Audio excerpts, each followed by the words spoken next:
I've been looking into this whole shadow app problem, and my understanding is that you input strings, very basic strings, and you input integers to count the votes.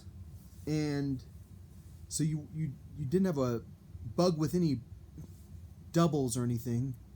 I'm trying to decide if the United States government is lying that much about this vote because we have a dictatorship of the Harvard Law School and others in charge, and they don't want to say what the real vote was, so they're saying there was a bug with the app, when all you have to do is text message, here's my phone number, text me your results. And then you text them back if they don't give you the specific, all of the results you need. Oh, you didn't give me the first round. So that would work. You could use a phone.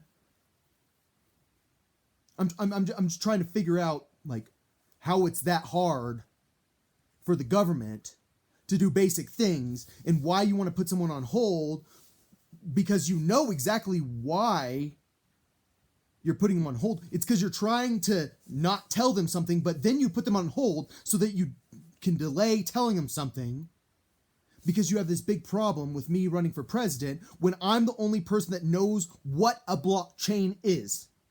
Because I'm the only person that knows how the blockchain is created, but I don't, because I don't know, because there are different algorithms. But I actually understand what a blockchain is, because I know what the code looks like.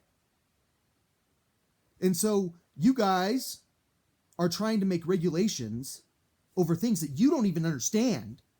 You're trying to, you have a Supreme Court with a 94-year-old, I gotta make a decision for whether or not Oracle can sue Google for using the software development kit, or for using their methods, which is you mean for using Java?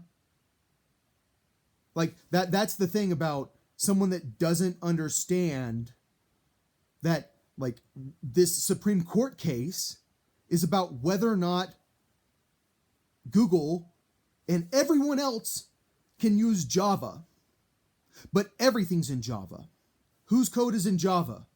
Your code's not in Java. I know what you code. I've memorized everything you code. You code in Python, PowerShell. You code in Scala. Yeah, I code in Java. That's what Scala is. And so everyone pretty much codes in Java because it's so safe. And you don't understand why it's safe, because you don't understand garbage collection. And let's face it, Java understands, it's hard to understand that stuff. But all I'm saying is that you're not understanding what it means to be such a integral part of everyone's code.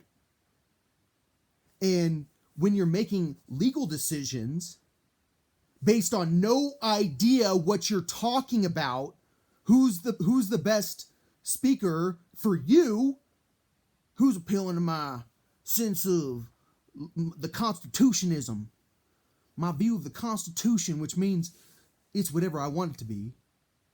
But all I'm saying is, okay, so we have the Supreme Court that, in my opinion, some of it has gotten a position through, or gotten their positions through coercion, through intelligence gathering. And that's why I'm so concerned about intelligence gathering, and I'm concerned about machine learning and its relationship to intelligence gathering, because who can code it? Me. But who doesn't even understand the basics of being able to code it? You and everyone in the freaking government who doesn't understand the basics of what they're doing. You don't even know what a freaking blockchain is. You're I know Bitcoin. I know Ripple, that's a very advanced cryptocurrency. They're all the same, but who gives a shit? If it doesn't matter how advanced your cryptocurrency is, if you aren't being used by regular people. And that's just how it works. But don't get me wrong. Like, I think Ripple might be used by regular. I know there's some. I know certain people are like very heavy in certain cryptocurrency departments, because they actually have been doing deals in it forever, and that currency has a value in itself because you do so many deals in it. But all I'm saying is that the majority of them are not about deals. They're about, I don't know what I'm doing with my money. I'm trying to speculate because I'm an investor. I know about charts. I can use linear regression, and I can use different algorithms to predict the behavior of the market. And it's like, dude, you don't understand. It's not a graph. And that's the thing about, like, I know I've met people that said, my brother thinks he has an algorithm to figure out the stock market, and I didn't understand back then. Like, there is no algorithm to figure out the stock market in the short term, because people set prices that have the bulk of the stock. Like, if you have enough, you can set the price like lower or higher. And if you don't want to sell, you'll set it higher, but that doesn't mean it's the actual value, especially because you're small. And some of these prices are based on Mark Zuckerberg having a Ponzi scheme with his cryptocurrency Libra, which is basically just him owning a ton of servers and being able to have more processing power, trying to crack, get these hashes for that are the first, that is included in the first block of the hash, and then they're all linked, and that's why it's called a blockchain, because because the transactions create new blocks. But but there's still still part of that block, which is $7,000 right now, I think, for blockchain, which is a Bitcoin, because the blockchain is a Bitcoin. Each blockchain is a Bitcoin, I think. I don't know. I never really know. Dude, some of these things are hard to understand. I took a class from Princeton on it, and what I realized is I don't want to write my own cryptocurrency. It involves way too many servers. Like, you have to have like a ton of money to do it.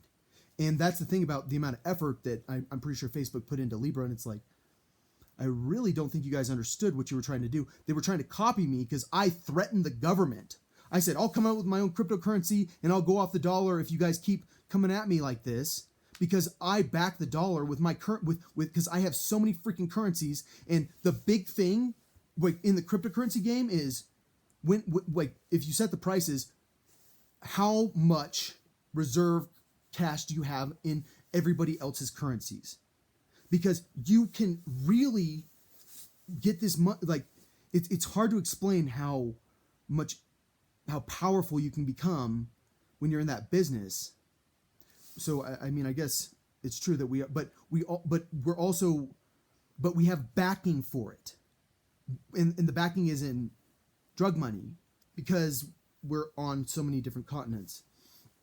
And we have a very, very large mafia, and it keeps the drug transactions away from the money. And so that when the cops bust you, they have to have two-factor authentication to log into your account. And that's one of the reasons for it. So they have to, they can't just, especially if you're really careful about logging into your account. All right. So yeah. Everyone's super confused about how our economy is built on imaginary money that is based on a cryptocurrency that was based on usability, which is based on drug transactions that avoid using the currency that is in your individual country. But everyone's even more confused about how dangerous Mark Zuckerberg is. And when I say enemy of the state, you don't understand like how much Facebook is an enemy of the United States.